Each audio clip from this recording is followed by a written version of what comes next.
Hey guys, this is Jimmy with All Hands On. So today we're going to be installing these cab lights. My cab lights on the OBS are pretty faded and one is actually cracked, so I can't actually it leaks on the inside. So we're going to be installing these new cab lights. Let's open it up.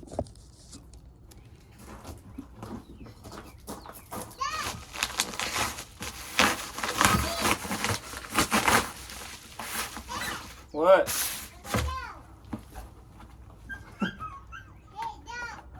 I don't know where you want to go, bro. We ain't got nowhere to go.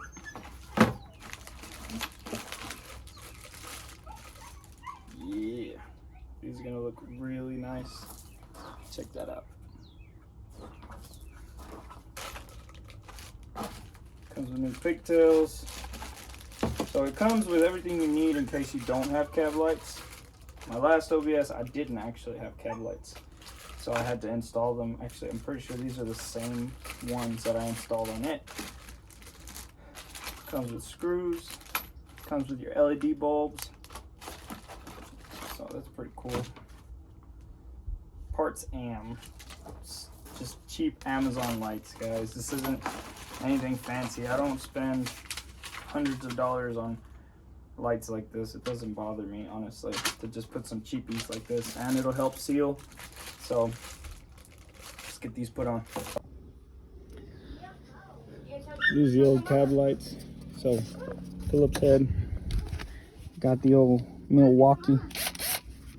Not sponsored by them, I just like their products. So let's get these taken off.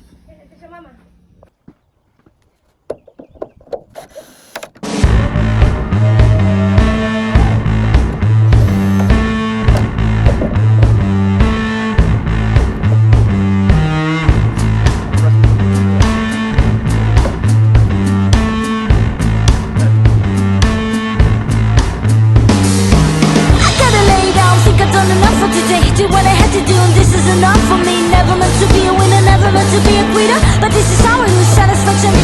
Cheap thrills, cheap tricks. Woo! It seems like the way I live.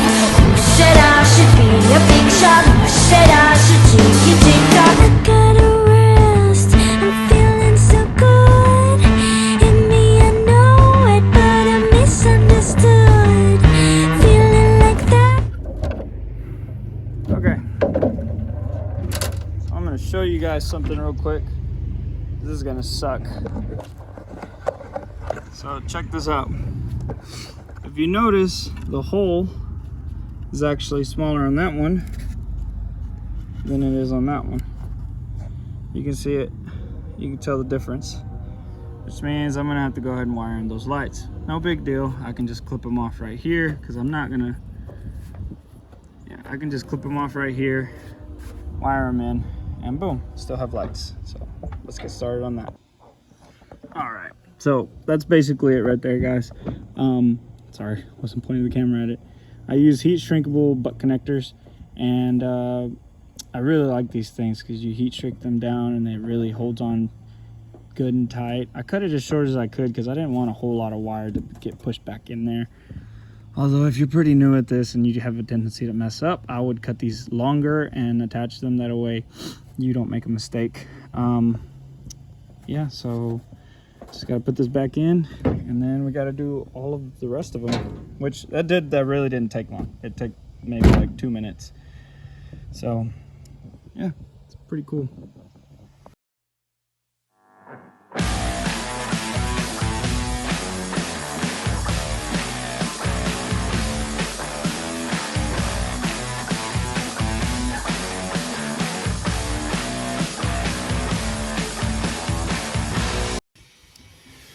I figured out why that one was leaking. If you look underneath there, it's missing the tab that holds the screw in. So now I'm gonna have to find a screw that can hold on to the metal. And I really don't want to do that, but I don't have the tabs to get it in place. So let's figure it out together, guys. Okay guys, so there is a right way and a wrong way to put these on. So if they don't turn on at first, pull this bulb out, flip it over, and then push it back. All right, cab lights are done. Looking fresh. What do you think, Jay? You shut up. Alright, so just wait till tonight so we can turn the lights on and see what it looks like in the dark. Okay, now that it's a little darker, beautiful Texas sunset, isn't it? Let's look at these cab lights. Oh yeah. Oh yeah. Oh yeah. So much better. So much better. That looks good. Good cab lights. Definitely, I want to get some fog lights. I think that would make it look good. Oh yeah, that looks a lot better.